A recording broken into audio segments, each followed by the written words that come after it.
Hi, I'm Angela Moreira. Hi, I'm Moreira. This is Primo. This is Rio. And we're trained for protection work with Madison Bell. Best trainer in town. Rio definitely thinks so, huh? The dogs agree with us.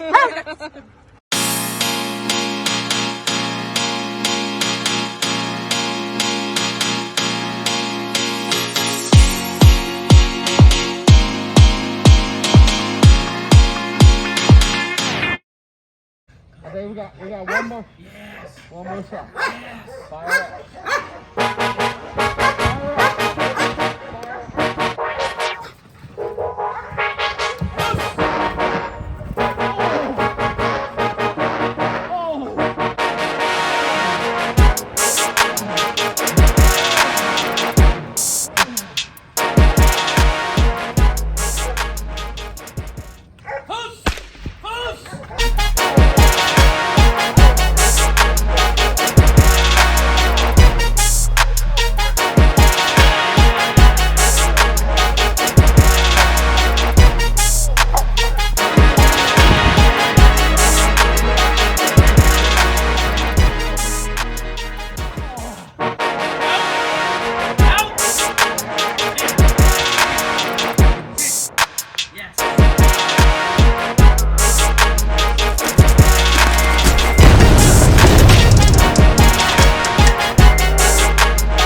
Out with Rio, I started seeing more and more, so Yeah. then I expected we would get somewhere with him. Yeah. And what do you like most about the Madison Bell training programs? That's my answer. Well, basically everything, because I mean, every day we go and there is something new, and he always explains everything, and we learn a lot from him. So that's one of the things it keeps us like keep going with him, because every day is something new with him, and you see these dogs, and we Yeah. had another ones in there, so he is Yeah. the trainer for them. Yeah, It's a new- definitely. A new thing for us, and we're so glad we found him. So. Yeah, Mr. Carter is definitely a great trainer. He's very thorough and he knows a lot about what he's doing, so that's good. How does having a dog train in protection make you feel for your home safety? Like, do you feel better about it? Like seeing them in action today, like how does that make you feel? Makes me feel good because we have 3 small children, Mm-hmm. and knowing that I can go and leave them home with the dogs, I know they're safe at all times. Okay. That leads up to my next question. Do you feel safe with your children being around the dogs, Oh, most definitely. even though they're trained in protection and all that? Okay, all right. One of the points is I feel real safe because he allowed one time the small kid we have train one of the dogs. Oh, so really? she can control the dog because he built confidence in one of the kids, That's awesome. and that yeah. kid is like dog lover, and she always wanted to train with the dogs. Yeah. So that's Awesome. why I mean it's one of the good experience to have one of the kids can control these dogs. And Yeah, it's, definitely. because him. Yeah, we've had people be interested in, protection training, but they're like, well, we have children, so we don't know, like how comfortable we are doing that. And that's good to hear that you guys feel safe and your kids are safe and you guys feel protected with the dogs and you don't think that, they would redirect or be aggressive towards you guys in the house. So that's good. Has Madison Bell maintained your dogs in training throughout this whole process? Do you feel that we've done a good job maintaining them and keeping up with their training? Okay, Yes, definitely. awesome. And so earlier we were working with Rio and Primo, taking them off the prong collar and moving to the e-collar to eventually put them on a flat collar with no pulling. So how did it feel for you guys to be walking them with no prong collar and having full control over them?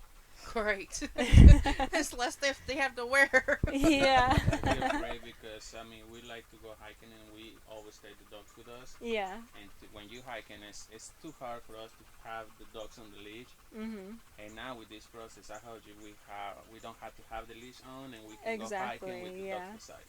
Exactly, yeah. And then eventually, you guys won't need the e-collar for all that sort of stuff because the whole point of the training tools is for them to be used in training and then eventually moved off of them. So, do you recommend working dog trainers for working dogs? And did that decision help with training process of your dogs and the knowledge of the trainers and the breed?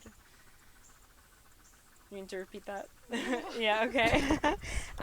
Do you recommend working dog trainers for working dogs? Yes, I'll most start with that. definitely. Okay. Recommend working dog trainers for working dogs. I'll start with that. Okay, all right.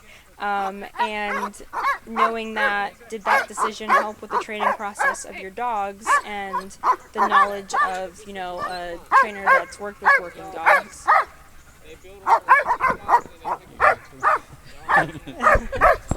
Yeah, it most definitely defined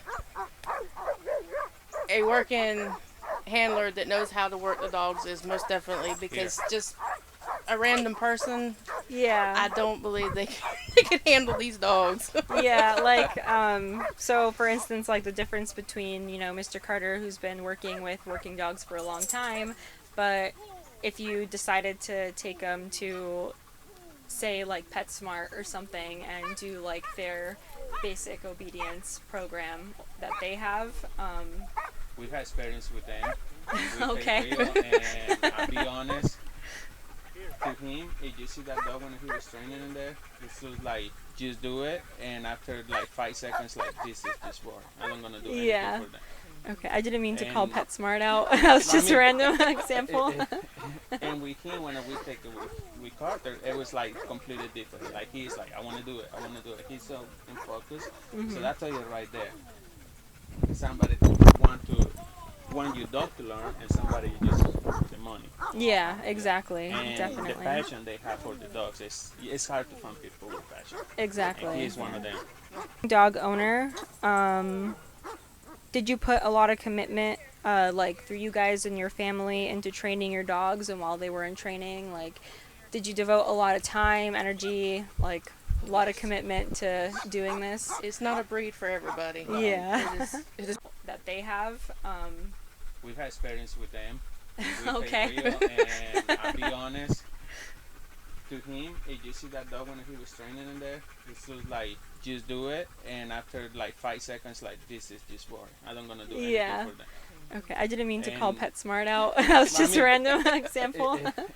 And with him, when we take it with Carter, it was like completely different. Like, he's like, I want to do it, I want to do it. He's so in focus. So that's all you right there.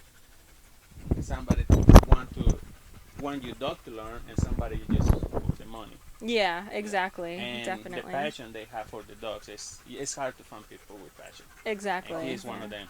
Like a lot of commitment to doing this. it's not a breed for everybody. Yeah. It is not. The reason why it's an important question is because when people see him biting and heeling on you and stuff, they think, well, if I buy him as a puppy, he's just going to do that. And they don't know how much work you two did all of the obedience that you two did, that you guys had to do day and night, and all we had to do was fine tune it. You know what I mean?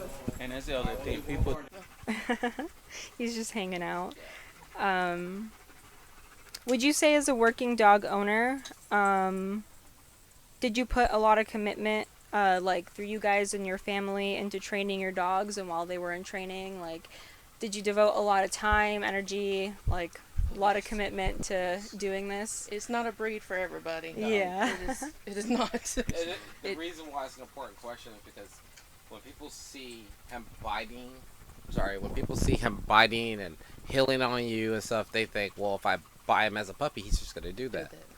And they don't know how much work you two did.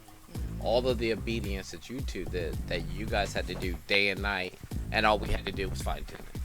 You know what I mean? And that's the other thing. People thinking because they saw videos how you work with the dogs, and sometimes they don't get the same results because they don't keep up with the dogs. It's not just to take it to the trainer and the trainer going to do the whole job. You have to keep working with the dogs at home, because that made the job is for the trainer and for you, and the dog gonna learn more. And that's what people don't understand. Oh, take it to the trainer, he can do the